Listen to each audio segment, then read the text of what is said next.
In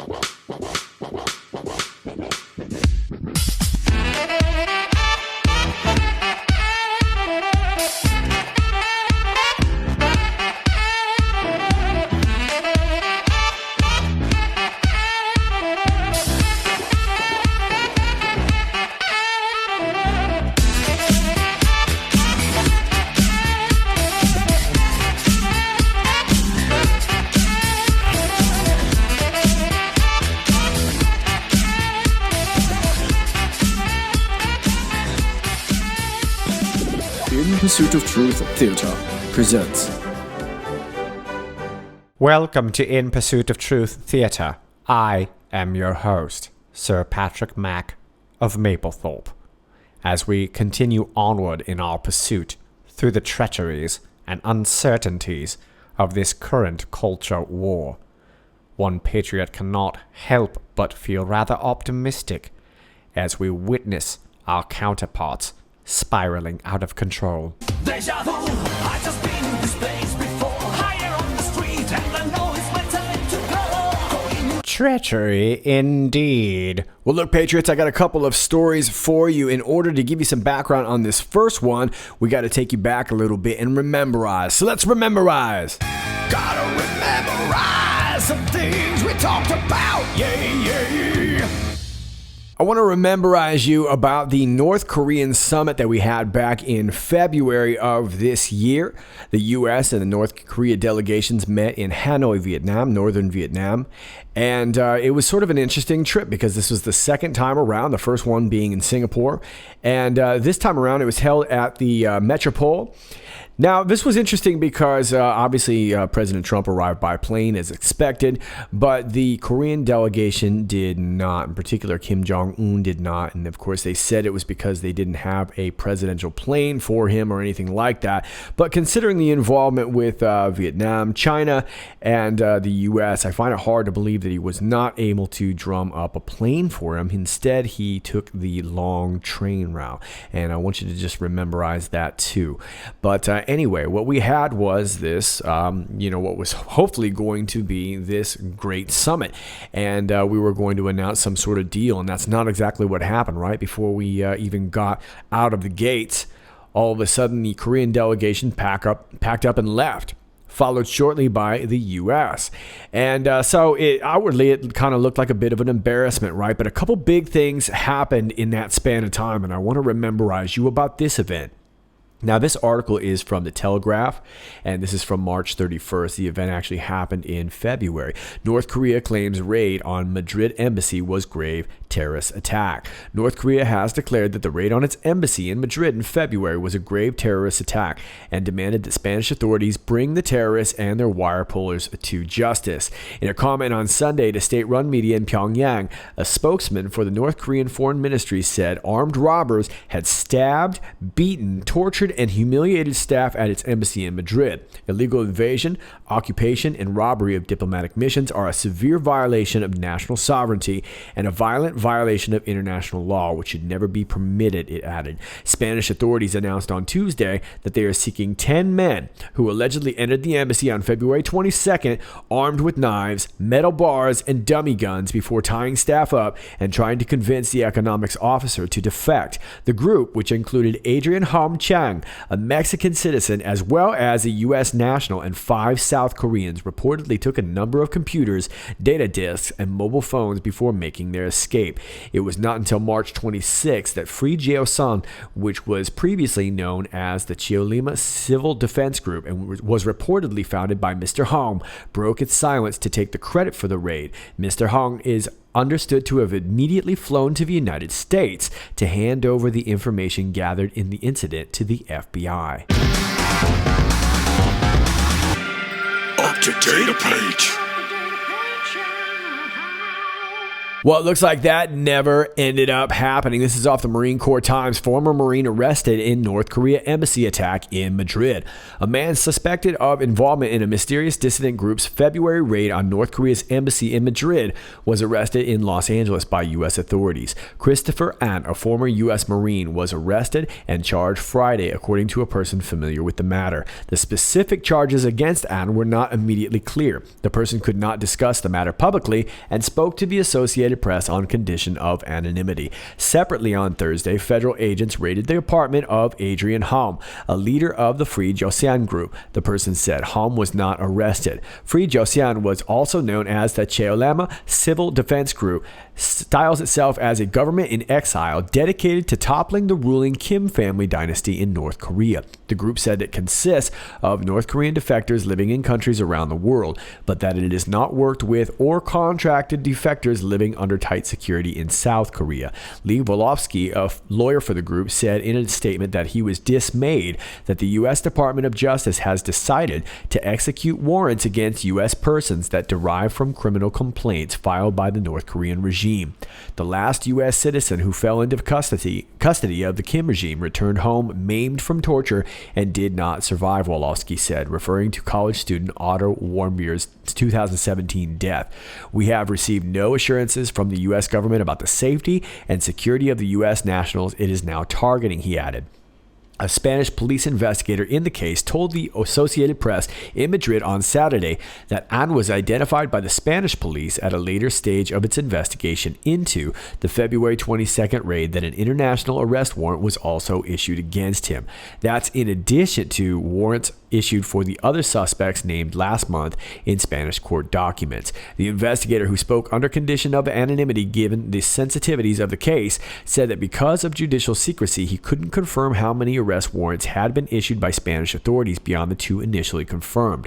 A Spanish judge said an investigation uncovered evidence that a criminal organization shackled and gagged embassy staff before escaping with computers, hard drives, and documents. Cheolema said on its website that it was responding to an urgent situation at the embassy and was invited onto the property, and that no one was gagged or beaten. The group said there were no other governments involved with or aware of our activity until after the event. The Spanish court report said the intruders urged North Korea's only accredited diplomat in Spain, So Yun-sok, to defect.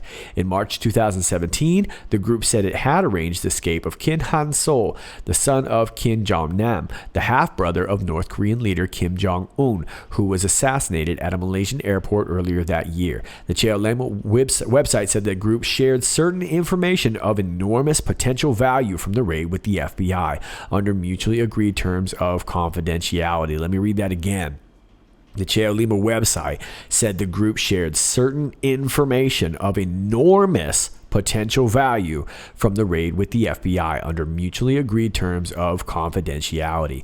According to the Spanish court report, Halm flew to the United States on February 23rd, got in touch with the FBI, and offered to share materials and videos. The report didn't say what type of information the items contained or whether the FBI accepted the offer. The FBI said its standard practice is to neither confirm nor deny the existence of investigations. All right, so this is a really wild story with a lot of eerie connections that I've yet to complete making here, but let me spit some of this out here. If you'll remember back in early 2017, this Kim Jong-nam, half-brother of North Korean leader Kim Jong-un, was accosted in Kuala Lumpur at the airport, and it was by a Vietnamese lady, oddly enough, and she was working in concert with a few North Koreans. She ended up getting arrested, and I believe the North Koreans ended up fleeing, but she faced murder charges, ended up getting off with about 3 years and 4 months, a relatively light sentence.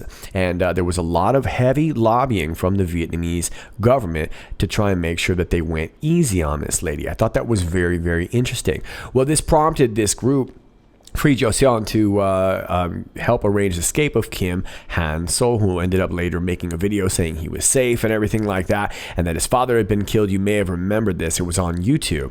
Kim Han-sol, who was not to be mistaken for Kim Han-solo. He was not a real character. I'm just kidding.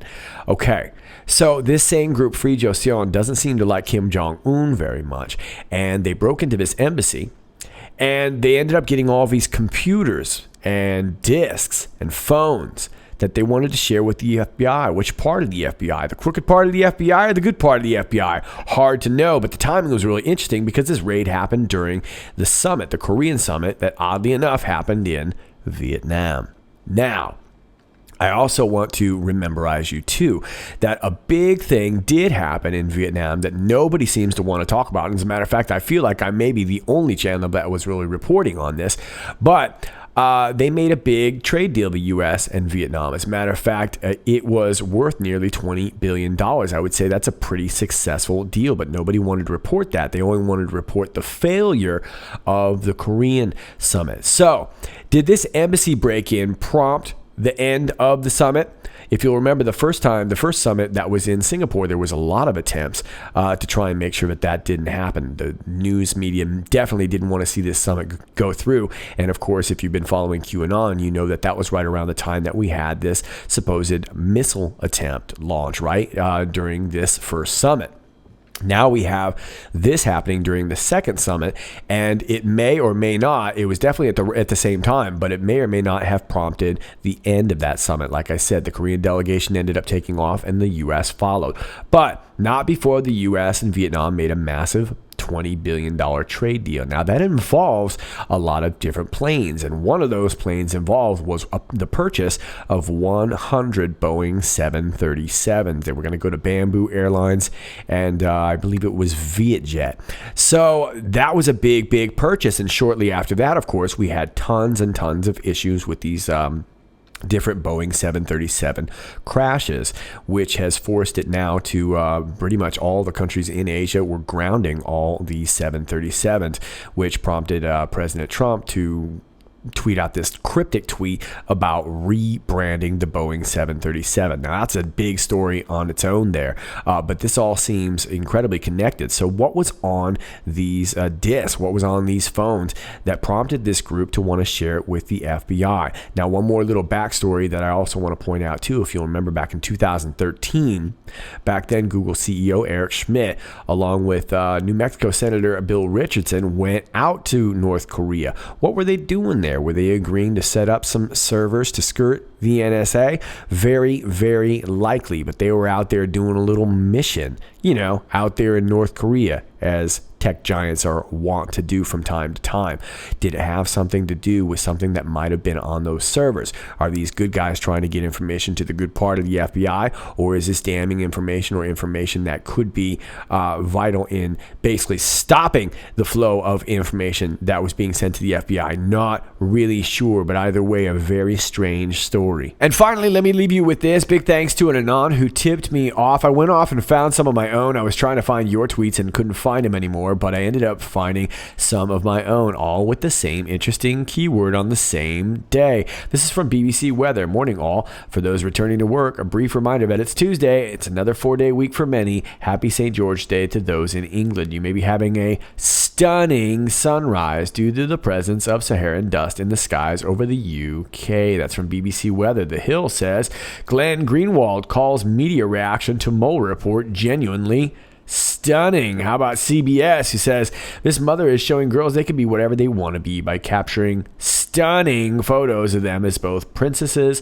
and athletes. How about another one from ABC News? A stunning sight off Hawaii as drone footage captures a pod of humpback whales swimming up the coast on Easter Sunday. National Geographic, beautiful, threat, and vibrant. Dive into some of our most stunning images of our world. How about Joshua Claiborne, who says, in two stunning new polls out of Iowa and New Hampshire, Pete Buttigieg jumps to within the margin of error of Biden, effectively placing him on equal footing with both Biden and Sanders. Nice. So you've got 3 losers. And finally, Leila Arif Afas, who says, stunning statistic. The Taliban receives approximately 65% of its income from selling opium at CSIS, preventing catastrophe in Afghanistan. And the Anon actually sent me a ton of other really good ones, and I couldn't find them anymore. Twitter was hiding them from me, but I went off and found them my own, but it looks like it was a stunning day. All right, kids, that's all I got for you for now. I'm keeping this video short because YouTube is stunningly slow today for some reason, so upload times have been pretty hellacious. As always, if you like this video, please click like, share, and subscribe. Thanks to all of you who do that already. I greatly appreciate it. If you're new to my channel, please keep in mind that from time to time, you're going to get unclicked and unnotified and unsubscribed. That's just how things happen from time to time. I can't help you with that. Just do me a favor. Come back, check back, re-click yourself, re-notify yourself, resubscribe yourself. Do what you got to do. We're all doing what we got to do. My alternate links are down below. My Gab, my BitChute, my Brighteon.com, and I'm over here at Twitter at IPOT1776. That's at IPOT1776. My email link is down below. If you want to send me something, please don't DM me on Twitter. I repeat, please don't DM me on Twitter. Email me if you've got some information. My P.O. box is down there if you're old school and want to send me something. And if you'd like to support the channel, my Patreon link is down below too. All those are down below in the video description. All right, this is Sir Patrick Mack, and until next time, stay funky.